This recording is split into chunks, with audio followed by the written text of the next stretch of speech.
Hi, I'm Nathan Powell, and today we'll be going over my slightly longer Garry Winogrand picture montage. We'll be discussing all we need to about my video and Garry Winogrand. Garry Winogrand first began studying painting, but a friend of his showed him photography and he fell in love, abandoning all things painting for the rest of his life. He was first noticed in 1963 in a showing in the Museum of Modern Art. His work was small in number, but he got his name out there. He published his first book, The Animals, in 1969, and he made his first major impact then. People were amazed at how ordinary yet different his pictures were, and he gained much attention with his simple capturing of everyday American life. His second book, Women Are Beautiful, gained just as much attention. You can see how he chose his shots carefully, making sure not to photograph someone with dark clothes on a dark background. He made good use of black and white and positive and negative spaces. This is one of his most famous quotes. He says, "I photograph to see what the world looks like in a photograph." It is one of his most remembered quotes, and is in many modern photography books. The next quote is quite powerful as well. Winogrand says, "A photograph is the illusion of a literal description of how the camera saw a piece of time and space." I find that very interesting, his description of a photograph. And it's true. It's strangely true.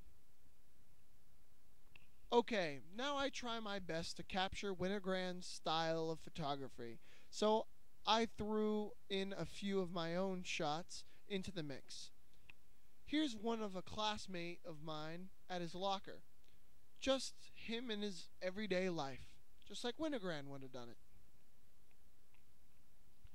Winogrand also captured some not so everyday things as well, like these two, one of a couple and their monkey out on a Sunday drive, and this one of a man doing a flip into some thing. Looks like a businessman. We also got this strange one here of some ladies dressed as monkeys, or ladies in masks, I suppose. Quite funny. Okay, Winogrand took major inspiration from two other photographers, one being Robert Frank, this is his picture here, and the other being Walker Evans. I'm sure you can see how some of their work affected him. Again, Winogrand capturing the everyday look out of his subjects. He did a really good job taking pictures of people without making the pictures about the people. It achieves a very interesting look, because there's a difference in a portrait shot and a shot Garry Winogrand would have done. Here's another one of my shots. Again, people being in it, but not about it. Very interesting shots. Here's a couple of resemblances. An action shot Winogrand took, and one I did. Again, these pictures showing more of his style, especially the contrast of dark and light in clothing and backgrounds. Garry Winogrand did end up dying in 1984. He left a ton of undeveloped film behind, which were eventually developed and published in his memory. His view of the American public was very unique, and captured the styles, feelings, and fads through the later half of the 20th century.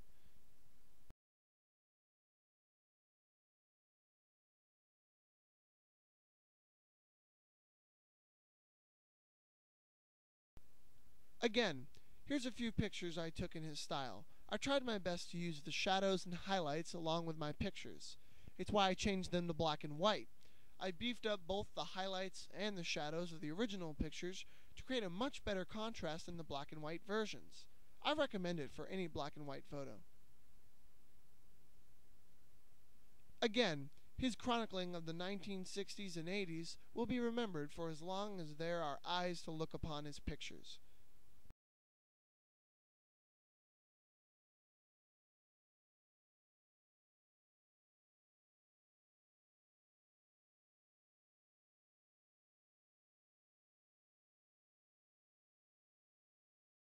That's all I have for you today. Thanks for watching. And this was actually quite fun. Perhaps I'll do it again sometime. God bless.